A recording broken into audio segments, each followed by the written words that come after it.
நாரதர் ஒரு சமயம் கிருஷ்ணரை தரிசிக்க சென்றார். அப்போது நாரதர், கிருஷ்ணா, உங்களுடைய மாயை மிகவும் வலிமை வாய்ந்தது என்று சொல்கிறார்கள். அது உண்மைதானா? மேலும் என்னை தேவரிஷி என்று எல்லோரும் அழைக்கிறார்கள். பிரம்மத்தை உணர்ந்த பிரம்மஞானியாகிய என்னை உங்களுடைய மாயை என்ன செய்யும்? மாயையால் நானும் பாதிக்கப்படுவேனா? அதை கேட்ட கிருஷ்ணர் மனதுக்குள் சிரித்தபடியே நேரிடையாக பதில் சொல்லாமல் சற்று தொலைவில் உள்ள ஊரை காண்பித்து அங்கு சென்று குடிக்க கொஞ்சம் தண்ணீர் கொண்டு வருமாறு பணித்தார். கிருஷ்ணரின் கோரிக்கையை நிறைவேற்ற நாரதர் புறப்படுகிறார். சிறிது தூரம் நடந்த பிறகு வயல்வெளியும் மரங்களும் சில வீடுகளும் நாரதரின் கண்ணில் படுகின்றன. ஒரு அரச மரத்துக்கு பக்கத்தில் இருக்கும் குடிசைக்கு சென்று கதவை தட்டுகிறார். காத்திருக்கும் நேரத்தில் நாரதர் சுற்றுமுற்றும் பார்க்கிறார். பசுமையான மரங்கள், பலவித வண்ணம் கொண்ட மலர்கள், இனிய சங்கீதம் பரப்பும் பறவைகள். சிறிது தொலைவில் ஒரு குளம். நாரதரின் உள்ளம் அந்த சூழலின் அழகில் மூழ்கி தழும்புகிறது. கதவு திறந்த ஓசை கேட்டு திரும்பி பார்க்கிறார். பார்த்ததும் அப்படியே உறைந்து நிற்கிறார். தேவலோகத்தில் கூட அவர் இப்படி ஒரு அழகை கண்டதில்லை. முற்றும் துறந்த தேவரிஷியான நாரதரையே சலனம் செய்ய கொள்ளும் பேரழகு கொண்ட அந்த பெண் புன்னகை புரிகிறாள். பணிந்து வணங்குகிறாள். கையில் இருந்த குவளையை மிகுந்த மரியாதையுடன் அவரிடம் தருகிறாள். இதில் இளநீர் இருக்கிறது. அவருக்கு அது மிகவும் சுவையானதாக தோன்றுகிறது.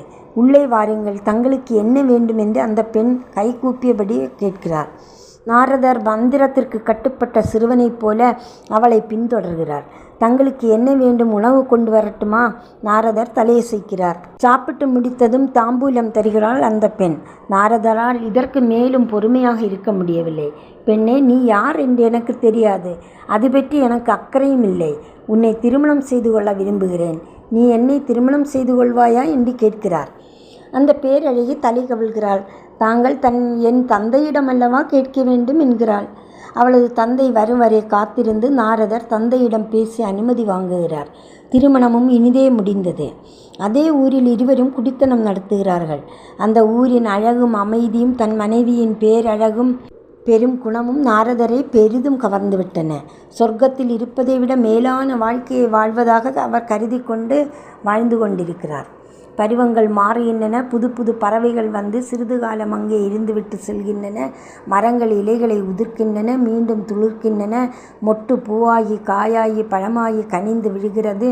மீண்டும் இலைகள் உதிர்கின்றன. நாரதருக்கும் அந்த பெண்ணுக்கும் இப்போது 4 குழந்தைகள். குழந்தைகள் வெளியில் விளையாடி கொண்டிருக்க நாரதர் சாப்பிட்டு விட்டு இளைப்பாறுகிறார். அப்போது மலையடிவாரத்திலிருந்து பெரும் ஓசை எழும்புகிறது. இடியைத் தொடர்ந்து திரண்டு வரும் மேகங்கள் மலையை மூடுகின்றன. பெரும் காற்று வீசத் தொடங்குகிறது. குழந்தைகளை அழைத்து கொண்டு உள்ளே போக முயற்சிப்பதற்குள் மழை பெரும் வீச்சுடன் மண்ணில் இறங்குகிறது. சில நொடிகளில் மழை வெளியெங்கும் பரவுகிறது. வானுக்கும் பூமிக்கும் இடையில் விழுந்த திரை போல நிற்கிறது. மனைவியின் கூக்குரலை கேட்டு பரிதவிக்கிறார் நாரதர். குழந்தைகளின் அலறலும் ஈனஸ்வரத்தில் கேட்க நாரதரின் தவிப்பு அதிகரிக்கிறது. எழுந்து அவர்களை நோக்கி ஓடுகிறார். யாரையும் நெருங்க முடியவில்லை. அலறிக்கொண்டே மழை திரையை கிழித்தபடி இங்கும் அங்கும் ஓடுகிறார். தன் கட்டுப்பாட்டை முற்றிலும் இழந்த நாரதர் வெள்ளத்தில் சிக்கிக் கொள்கிறார். நாரதர் சமாளித்து நீந்தத் தொடங்குகிறார். வீடு வெள்ளத்தில் அடித்து கொண்டு செல்வதை பார்க்கிறார். குழந்தைகளின் பிணங்கள் வெள்ளத்தில் மிதந்து கொண்டு செல்கிறது. பேரழகு கொண்ட மனைவி வெள்ளத்தில் மூழ்கி தத்தளிப்பதை பார்க்கிறார். இதயம் பல துண்டுகளாக சிதறுவது போல இருக்கிறது. பெருகும் கண்ணீருடன் தன் காதல் மனைவியை நெருங்குகிறார். வெள்ளம் அவருக்கு கருணை காட்டவில்லை. அவரால் தன் மனைவியின் உயிரற்ற உடலை தான் மீட்க முடிகிறது. மழை குறைகிறது. வெள்ளம் வடிகிறது. காலம் கடந்து செல்வது குறித்த உணர்வின்றி நாரதர் அழுது கொண்டிருக்கிறார். உடல் களைப்பு அவரை மயக்கமடைய செய்கிறது. மண்ணில் விழுகிறார். எழுந்து பார்க்கும்போது மரங்கள் இல்லை, வண்ணமயமான பூக்கள் இல்லை, குளம் இல்லை, குடிசை இல்லை, மனைவி மக்கள் இல்லை, யாரும் இல்லை. சுற்றிலும் வெட்டவெளி. நாரதர் ஒன்றும் புரியாமல் விழிக்கிறார். மனதில் வெறுமை சூழ்கிறது. தொலைவில் ஒரு சலனம். யாரோ இருப்பது தெரிகிறது. நாரதர் எழுந்து நடக்கிறார். அந்த உருவத்தை நெருங்குகிறார். அவருக்கு மிகவும் பரிச்சயமான முகம். அவர் உதடுகள் தம்மை அறியாமல் பிரிகின்றன. நாக்கு அசைகிறது. நாராயணா, நாராயணா.